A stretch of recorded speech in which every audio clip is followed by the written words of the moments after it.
What's up, everybody? Welcome back to my channel. I'm Michael Borky of Sports Talk Mississippi, and obviously, we are not doing a live stream tonight. This will take place of the live stream. I've actually got somebody coming to the house to do some work after the radio show today, so I don't want to be doing a live stream when he's working on my house. And anyway, so this is going to have to serve in the place of the live stream. But tonight, three keys for Ole Miss, Tulane, and Mississippi State, Arizona. Three keys for each.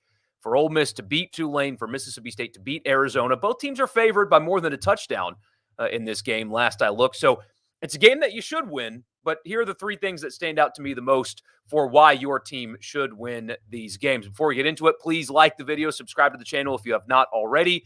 We do 3 live streams a week, Sunday night, 7:45 or so. I've got to get back from the Saints game in time, but the plan is for me to be back from the Saints game in time to do a live stream on Sunday night. Who dat? The NFL is back, and we're going to beat the brakes off of the Titans. But anyway, let's get into the three keys. We'll start with Ole Miss Tulane. They kick off earlier than Mississippi State, Arizona, so let's start with the Rebels and the Green Wave. The thing I'm watching the most, key number one for Ole Miss, in my opinion, is pass rush, and more importantly, who and how. We know what Cedric Johnson is capable of when he's healthy, although last week didn't finish plays in space the way you would hope a veteran rush end would have. Hopefully that improves. You've seen him be better than he was this past Saturday in that regard. But who else on this Ole Miss defensive line or on this Ole Miss defense is going to generate pass rush in this game? We've talked about Michael Pratt a lot. Everybody's talking about Michael Pratt, the Tulane quarterback,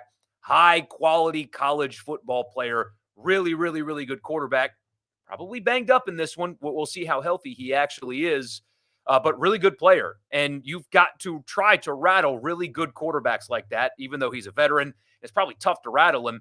You still got to get to him. And so who else besides Cedric Johnson will be able to get there? Is it going to be Jared Ivey? Are they going to get pressure from the middle? Are they going to bring extra blitzers from the linebacker position? What will rotations look like? That's something that I'm so interested in is who. The who part of that really stands out to me because last week against Mercer, Ole Miss did a lot of rotating and just almost experimenting, and they were vanilla, and they just, frankly, they didn't try to scheme up Mercer. They really didn't, and the same thing applies with Mississippi State. We'll talk about that here in a little bit, but this is going to be the first time we're going to get a real look at rotations for the most part, who they think that they can depend on, and how they scheme up an opponent. This is our first real look at a Pete Golding coach defense at Ole Miss when they're actually, sorry, Mercer, with all due respect to the Bears, when they're actually trying to scheme up a team.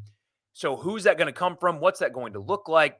What are the rotations going to look like? Are they going to have to bring extra rushers? Are they going to have blitz packages? Who and how are they going to get to the quarterback? Because as you guys know, Ole Miss struggled getting to the quarterback last year. That was a problem for that team. You can't let Michael Pratt sit in the pocket all day long and dissect your defense because guess what? He's going to do it if you give him the opportunity to do it. Key number one, pass rush for Ole Miss. Key number two, Jackson Dart's comfort level. How comfortable is he? Because as we talked about last week against Mercer, he looked really comfortable and really in command of the offense, knew exactly where to go with the football, and distributed it beautifully. More so than really at any point last year, but how much of that is a product of the opponent and how much of that is a product of a step forward? This isn't his biggest test. Ole Miss is in Tuscaloosa in 2 weeks. I've had Ole Miss fans talk about the environment and how Tulane fans are going to be jacked up for this one, and it's going to be a hornet's nest, and they are. It's a big game down there. It's a good team. Tulane is a good football team, a really good football team, especially for that level. But if Yulman Stadium and the 30,000 people inside of it, my guess is around 10,000 of them are wearing red. If that's an intimidating environment that can rattle a quarterback, then you're not winning in Tuscaloosa.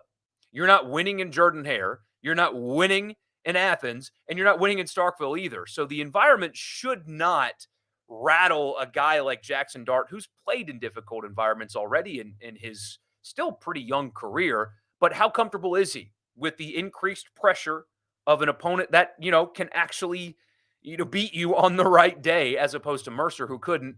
What does he look like? Is he still making those 30-yard back shoulder throws like he was last week? Is he still comfortable and in command of the offense when the stakes have increased? We're going to find out. That's key number 2. If he's that comfortable, if he's still distributing the football like that, Ole Miss is going to win this game. It's pretty simple, honestly.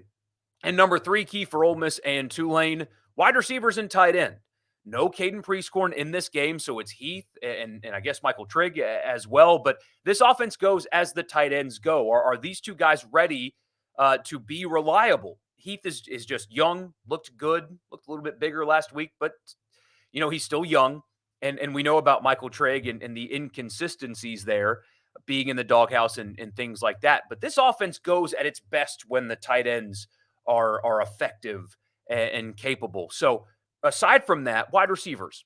Who is Trey Harris? Is he truly a dominant WR1 that can play in the NFL not only play at the NFL level, but be like an early draft pick like he looked last week, be the next Ole Miss wide receiver to go in the second round, because they all go in the second round, I guess, because he looked like that guy, physically looked like that guy against Mercer.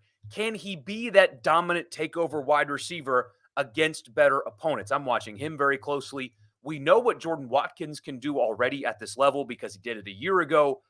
But is there anybody else? Is it just going to be Trey Harris and Jordan Watkins, and that's it? Or is there going to be another wide receiver that can step up and be a reliable, dependent player for Jackson Dart in this offense? Wide receiver depth was a question going into the season.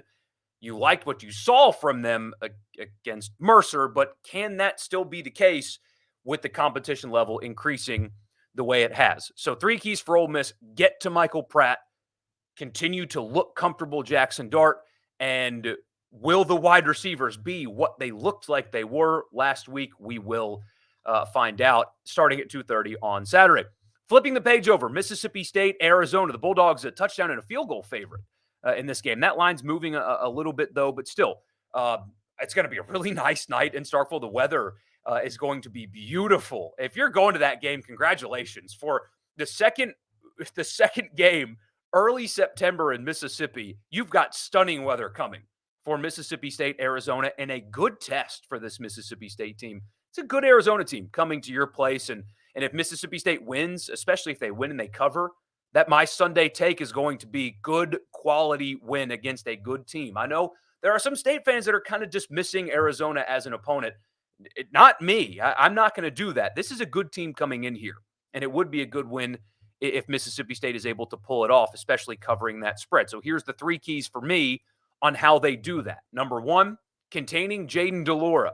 Mississippi State saw him last year early, though, and he got better as the season went on. The Jaden Delora that Mississippi State saw last year is not going to be the guy that they're going to see on Saturday night. He's not a runner in the sense that he just wants to go run, that he lines up and takes snaps at quarterback, but he just wants to run and take off. It's not him. He is a passing quarterback who is really athletic, and he can escape pressure and he can escape sacks. I mean, there are times when you watch the State game last year even, but all season long, where it's a sure sack for most quarterbacks, but not him. So he's athletic. He can move. He's not a runner, but he's agile. And they are big on explosive plays, is Arizona. Zach Arnett said in his press conference earlier this week that if they didn't lead the country in explosive plays, they were up there a year ago. And so you have got to contain Jaden Delora. You can't let him escape pressure and keep his eyes downfield, because he's good at that, and throw the football down the field, because if he does that, they can beat you. He's good at it. He's explosive. Mississippi State should have the advantage on the front 6 versus Arizona's offensive line, but they did get better this offseason there, apparently. We don't know yet because they played, Northern Arizona last week, and so we got the same look at Arizona that we got from Ole Miss and Mississippi State as well. FCS opponent, won comfortably. Not a whole lot we can take away, but that front 6 for Mississippi State should have the advantage in this game. I think that they do, but when they get there, they've got to get home and they've got to contain him, because if he escapes, he can beat you vertically. And this young Mississippi State secondary, unproven back end of Mississippi State's defense anyway, they're going to be tested. Can they rise to that occasion, contain Delora, and limit explosive plays? If they can do that, they're going to win. If Mississippi State does not give up explosive plays, I don't think Arizona can drive down the field consistently and beat them. So the X factor is explosive plays for the Mississippi State defense. Number two, it's the same thing for Mississippi State's offense. You have got to capitalize on your big play, explosive play opportunities because they're going to come. I think they will. Mississippi State is going to have wide receivers that do get open in this game.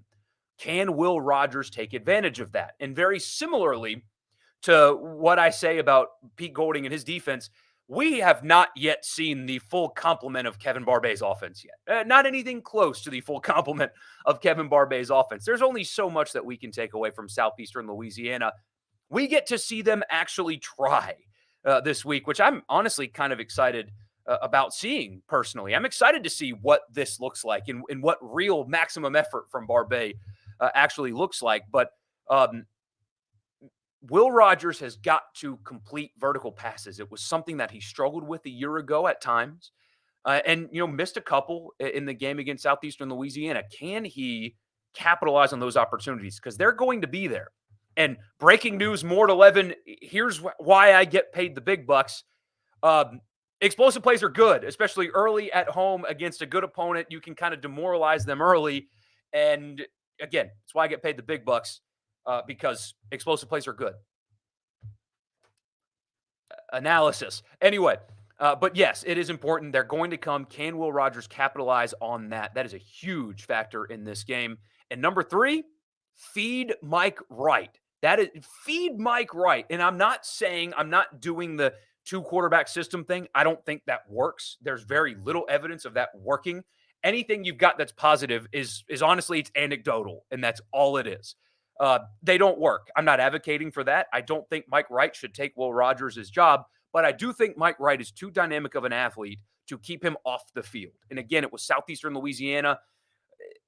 I expect him to get more than 5 touches in this game. I think it would be malpractice to give him fewer or around 5 touches in this game. I think a sweet spot is 10 to 15, whether you line him up at H-back, whether you some people are talking about putting him in the slot. I don't love that as much because I think having him in the backfield is valuable because defenses have to respect his ability to run. And now you've got a really good running back that you always kind of knew you had one, but now that they're going to emphasize running the football, you got one in your backfield. And so I think you should just let Mike Wright cook.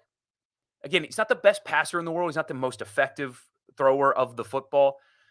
One of the worst in the SEC last year, frankly, at throwing the football. But he can do it. It's not like, he's got a noodle arm or he's that guy from the Longest Yard who always blames his passes on eating popcorn earlier. Like, he's not that. He can actually throw the football 10 to 15 touches in this game. And I would like to see what it looks like with him having the full complement of the offense. Don't line up Will Rogers at wide receiver. Forget about setting up the double pass. Just let him cook with the full complement of the offense. I think when you have a dynamic athlete like that who can beat defenses in multiple ways, you got to use him. You have got to use him. And so feed Mike Wright in this game. And if they do that, they will win. So for Mississippi State, containing Jaden DeLora, when you get your opportunities to get him down, you have got to do it because he's slippery and he keeps his eyes downfield really well. And Arizona is one of the best at explosive plays. You've got to capitalize on your opportunities as well. Will Rogers has got to hit the deep. And feed my guy, Mike Wright. If they do those things, they will win the game. Thank you guys so much for tuning in. Tulane, Ole Miss, Arizona, Mississippi State this Saturday. We'll recap it on Sunday at 7:45-ish, somewhere in that neighborhood. I'll see you guys then for the live stream. Thank you so much for tuning in. Like the video.